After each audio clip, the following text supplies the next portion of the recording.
Assalamualaikum warahmatullahi wabarakatuh. Hai everyone, welcome back. Nah, di video kali ini kita akan membahas sedikit mengenai Ahlus Sunnah wal Jamaah. Pada masa Rasulullah SAW masih hidup, istilah aswajah sudah pernah ada, tetapi tidak menunjukkan pada kelompok tertentu atau aliran tertentu. Ada sebuah hadis Rasulullah SAW bersabda, sesungguhnya Bani Israel akan terpecah menjadi 70 golongan dan umatku terpecah menjadi 73 golongan dan semuanya masuk neraka kecuali satu golongan. Para sahabat bertanya, siapa yang satu golongan itu? Rasulullah SAW menjawab, yaitu golongan di mana aku dan sahabatku berada.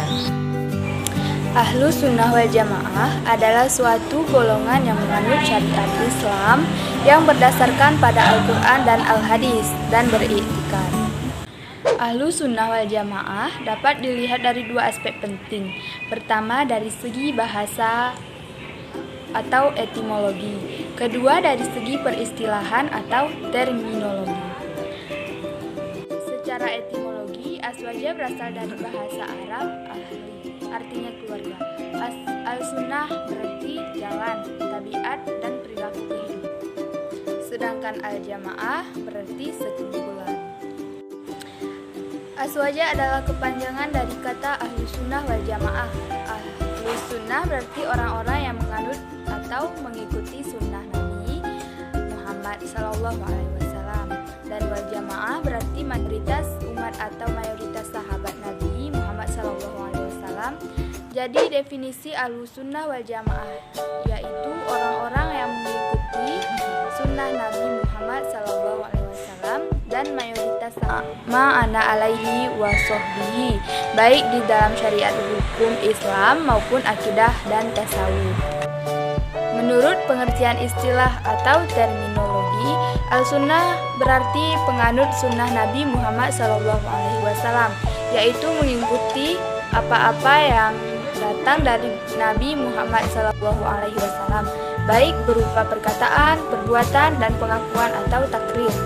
Sedangkan al-jamaah berarti penganut i'tikad para sahabat Nabi, yakni apa yang telah disepakati oleh para sahabat Rasulullah pada masa Khulafaur Rasyidin.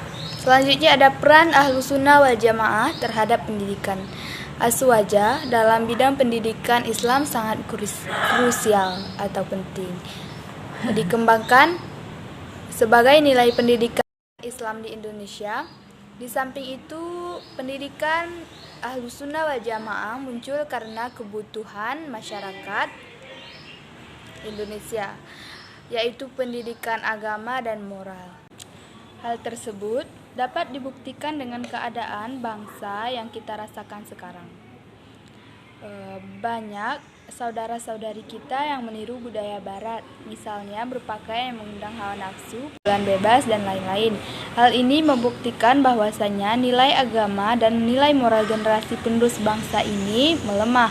Akan tetapi, permasalahan tersebut adalah bagaimana jika para orang tua lemah dalam nilai-nilai agama dan moralitas, sehingga tak ada contoh bagi pemuda bangsa untuk memperbaiki moral. Pendidikan Ahlus Sunnah wal Jamaah muncul sebagai jawaban dari pertanyaan tersebut. Pendidikan aswaja mempunyai kelebihan. Salah satunya, pendidikan aswaja tidak hanya ditunjukkan ke lembaga pendidikan saja, namun juga ditunjukkan kepada masyarakat luas. Hal ini dapat memperkuat aspek agama maupun moralitas masyarakat. Misalnya, acara pengajian rutin yang diisi oleh ulama.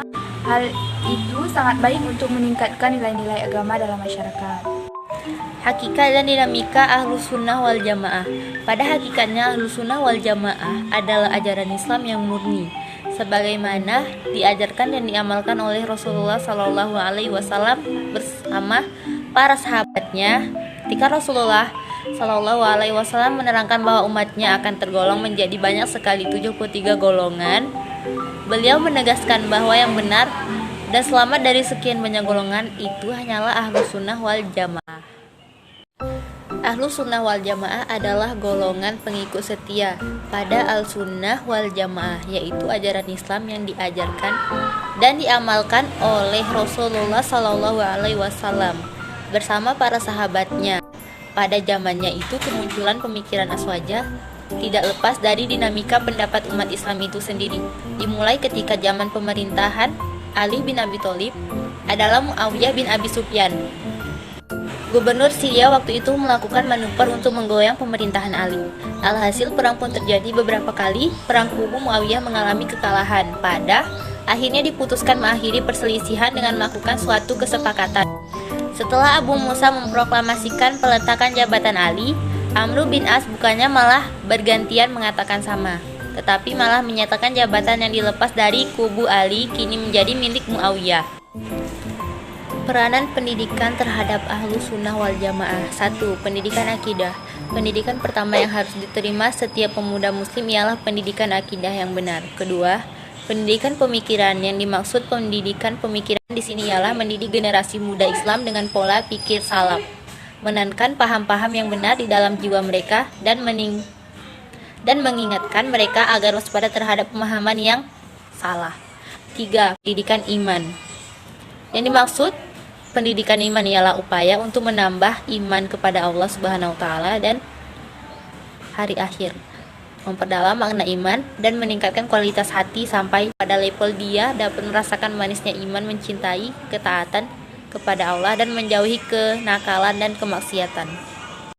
Keempat, pendidikan akhlak. Menurut Ibnu Mashkawai, akhlak adalah kondisi kejiwaan yang mendorong manusia melakukan sesuatu tanpa pemikiran dan pertimbangan. Kelima, pendidikan adab dan sunnah Nabi SAW. Salah satu materi pendidikan yang harus diajarkan kepada generasi muda Islam yang memiliki cita-cita membangun masyarakat muslim dan mengembangkan khilafah Islamiyah menurut Nabi SAW ialah adab-adab dan sunnah-sunnah Nabi SAW. Keenam, pendidikan jasmani. Abdullah Nasih Urwan mengatakan salah satu sarana pendidikan yang paling efektif yang ditetapkan oleh Islam dalam mendidik individu-individu dalam masyarakat secara fisik dan menjaga kesehatan mereka adalah mengisi waktu luang mereka dengan kegiatan-kegiatan jihad, latihan-latihan ketangkasan dan olahraga setiap ada waktu dan kesempatan.